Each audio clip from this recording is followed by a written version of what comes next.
if you would tell us what you know about the Meriden area in particular and what you see our needs here, and if you were representing us on Capitol Hill, specific to Meriden, what would be on your agenda? Well, you know, Meriden is not different from many other towns and cities in the 5th District, which have been stuck in a rut since 2008 specifically.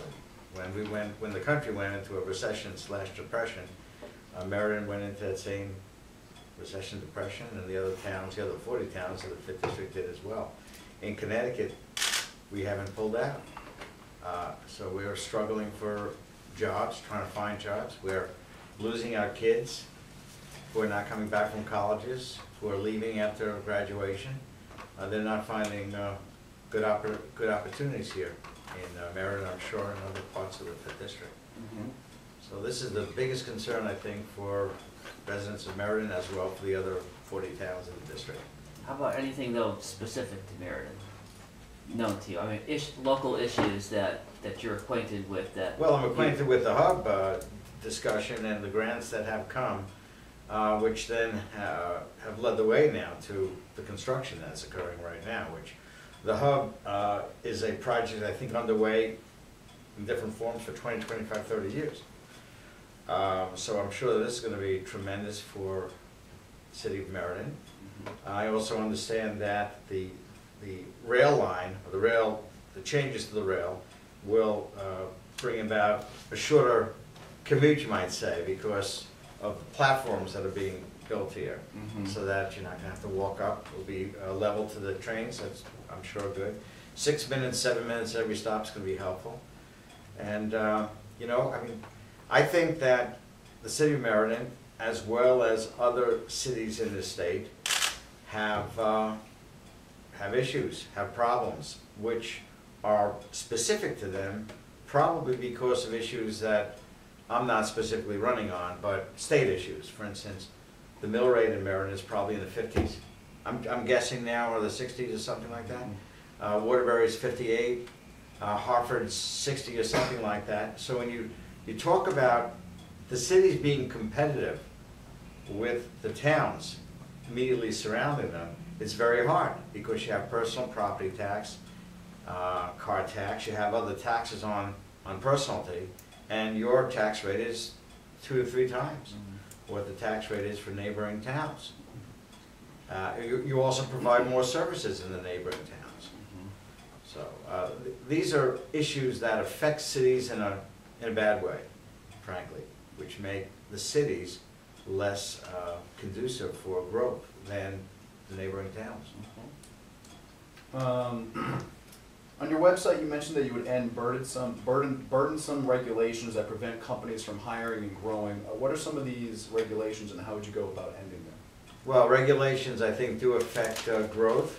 Just to give you some personal idea about some regulations that have affected growth, one I'm very personally involved with in the town of Litchfield itself. I've been trying to reorganize my shopping plaza, my business during the day as real estate. And I'm trying to convert my shopping plaza from 65,000 square feet to 62,000 square feet. That's a reduction. So you'd think that that would be somewhat easy to do, but of course it isn't, because you have to go through inland wetlands, you have to go through design review in the town of Litchfield. And this is similar with other towns as well. You need to go through then Planning and Zoning Commission. We had to go through, I think, some other commissions because we were fairly close to wells, artesian wells, and wetlands. And then, at the end of the day, when we have an approval from the Planning and Zoning Commission, which was a 4-3 vote in the favor of this redevelopment, then it's very easy for an abutting neighbor to bring a lawsuit and stall the process yet for another year. We're working on 1 year stall on a lawsuit, which will not be successful by these neighbors, but has had the effect of stalling this redevelopment. Now, the redevelopment, to me, is a win by any measure, because this Stop and Shop, which is going to be built in this new plaza, is 16,000 square feet larger than the present one, which is down the street, which means more jobs, of all types of jobs, paying jobs, lower wage jobs, middle wage jobs. This new Stop and Shop will have a deli department, will have an expanded produce department. There'll be more jobs that this particular Stop and Shop would offer because it's expanded. So that's holding up on that. The other thing is I did a calculation on the tax differential that the town of Litchfield would get because of the Stop and Shop being built and this redevelopment. And there's a differential of $180,000 that now the town of Litchfield has not been getting because of this, these regulations. Per So, year? you know, I call these, what, excuse me? Per year? Per year, yeah, per year. Which, Ask you something on a side, if you would. When you travel around this 5th district, and I know you have intimate familiarity with it at this point, what do you hear is the number one issue when people are free to just ask you questions of things that are most important to them in this particular district? What do you hear? I hear the same thing, jobs and the economy, and I've been hearing it for 5 years. This is not new. More so than infrastructure in Connecticut? Oh yeah, we don't, you know something? We don't hear about infrastructure in Northwest Connecticut other than, and I'll mention 2 areas, okay. Exits 21 to 25 on I-84, which is where the final phase of the redevelopment of 84 is occurring or should be occurring fairly soon. That's where the various curves are coming out and where the highway is being converted from 2 lanes to 3 lanes on each side.